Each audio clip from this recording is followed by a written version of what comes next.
Hello, my name is Dante Renee, and welcome to the 10 Room Bizarro YouTube page where I talk about films that I believe need to be talked about more. Like tonight's film, this is 1964's The Candidate. 1964's The Candidate. Wow. This is a movie I've never heard of before. This is a movie that I was never exposed to before, never heard anybody talking about it before. Hard to find information on. I mean, you can find some random reviews. Thanks to this release from Vinegar Syndrome, it was their 23rd release, so this is like way back in the Vinegar Syndrome days.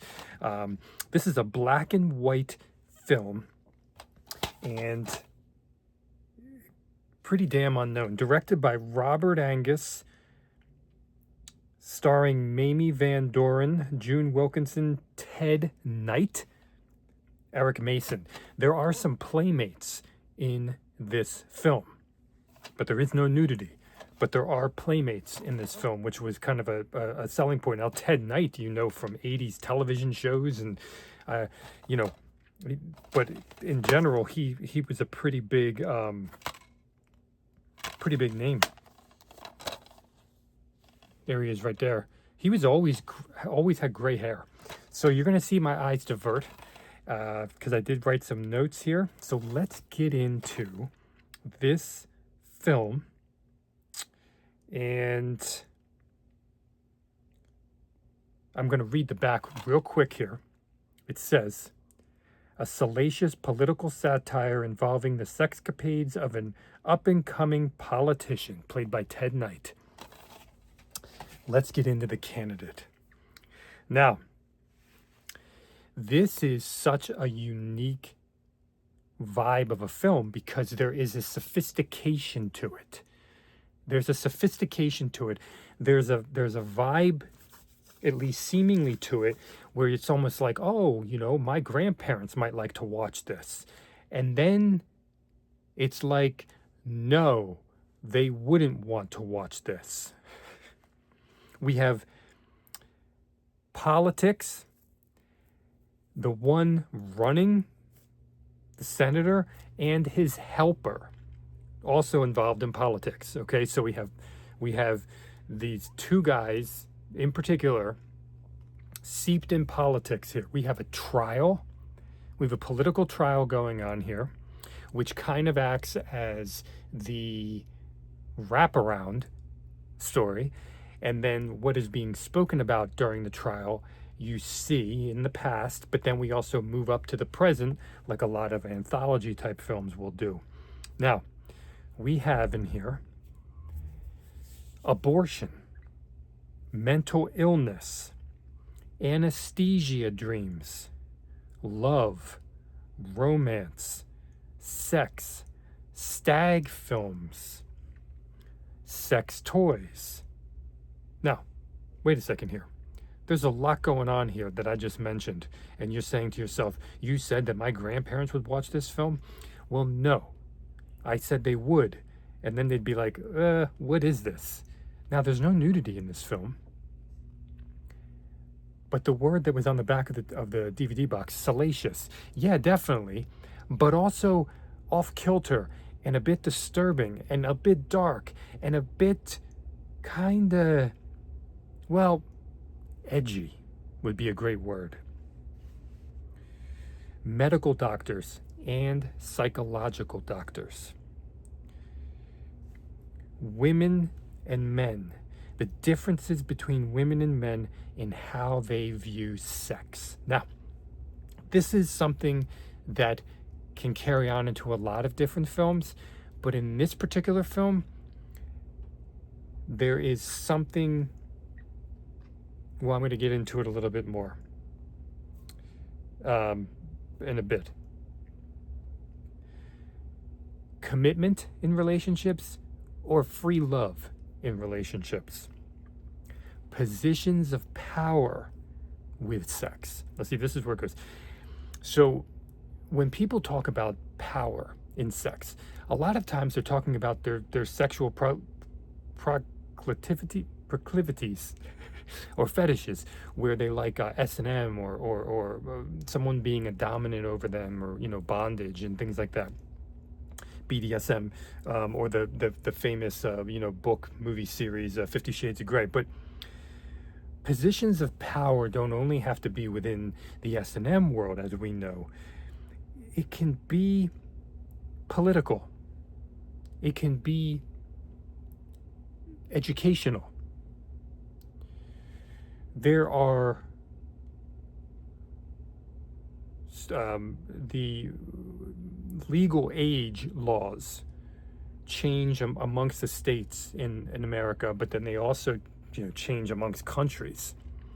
And one of the interesting things about the legal age for sex, I forget what you call that, the statutory legal age, is that even if an age seems young, the one stipulation is, even if that's legal, the person cannot be in a position of power over that younger person. But if they're not in a position of power over that younger person, then okay, then it's fine then. So this is interesting because positions of power, we hear about this a lot when it comes to, when people talk about different theories on the Illuminati, and you think of Stanley Kubrick's Eyes Wide Shut, the parties in there, and you think about, the wealthy elite and what they're doing, and the Epstein and everything else, and you think about the idea that positions of power have big, or can have very big impacts on sexual life for the person and for the people they are with. Now, interesting that we have a lot of indoor shots in this movie, from what I can recall. Lots of indoor shots, buildings, windows, beds, floors. Even the trials is inside of a room with big windows, but we're inside, kind of hotels or apartments, homes. We're always in interiors in here, which almost gives you a vibe that maybe we are on sets, but I don't necessarily think so all the time. It's hard to tell. We have this wild, which it's seemingly a Halloween party with masks, Halloween masks on. It really kind of comes out of nowhere, and it, for a movie that has a pace, a kind of a tame, slower pace, this Halloween party comes out and just like kind of punches you in the face with like a different type of style.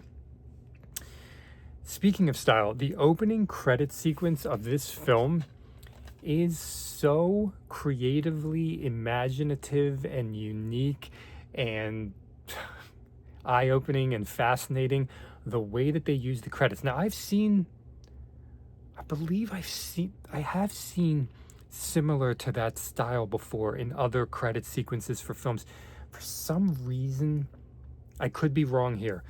I'm thinking of the film Cutting Class, is it called? I'm blanking on the film. It's from the 90s.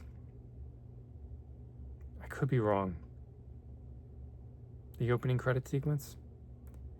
But anyways, the opening credit sequence in The Candidate will blow your mind when it comes to editing and when it comes to the creativity that you can have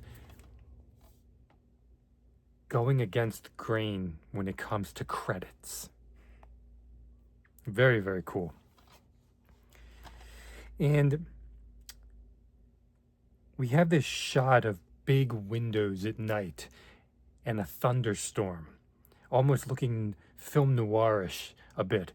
And it has a conclusion of sorts in the story, in the movie, that brings a darkness that is more explicit, more direct, and very atmospheric. Thunder.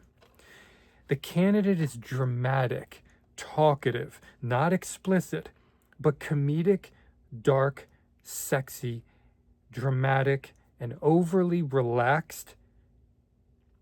Kind of, but there's and sophistication, as I mentioned, but also very, very edgy. and some sucker punches along the way, you know. Now we have, speaking of the kind of a more of a relaxed, almost dramatic television type of style in this film, there is probably one of the most overly relaxed and jovial abortion doctors that I have ever seen cinematically before in this film. And some pretty dark things revolving around that, and connected politically, of course. This film has a slow pace, yet it's surprising at the same time. There are some turns in here that you are not expecting. Is this a G-rated political drama? Oh no, it's not. Wait. What is this? What exactly is this?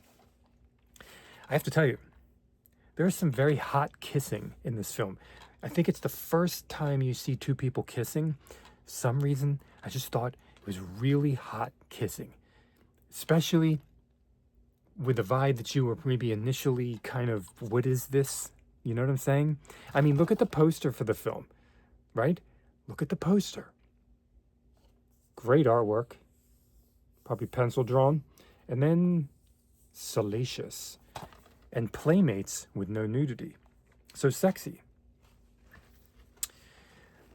Not explicit, not totally exploitative, but a little. But with a story that actually kind of is explicit and exploitative in that realm. We have an idea in here also of political pimping, right? Which also can go with positions of power.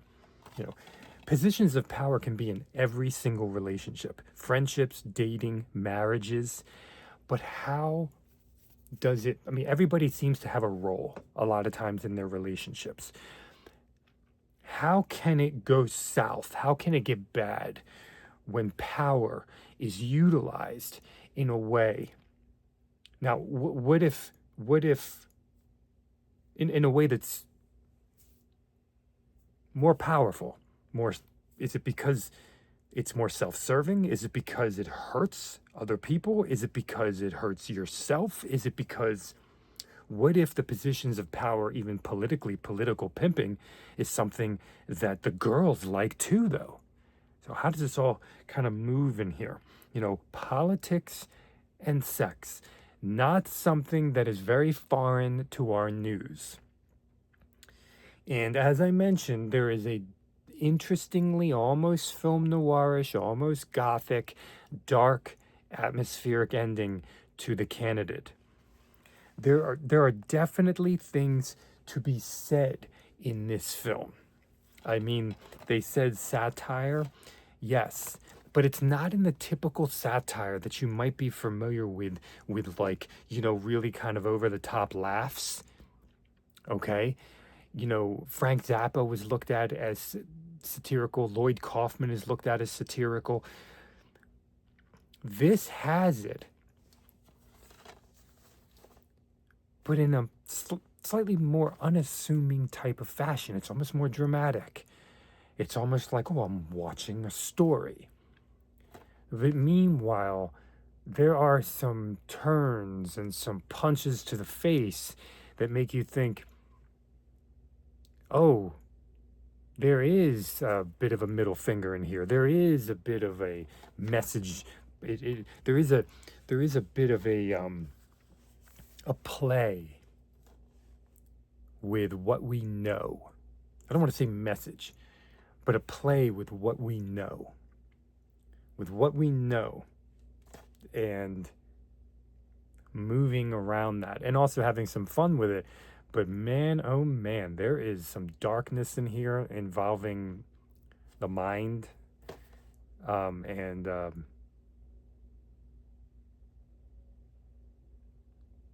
multiple partners, power, abortion. The Candidate, 1964. I believe this is pretty rare.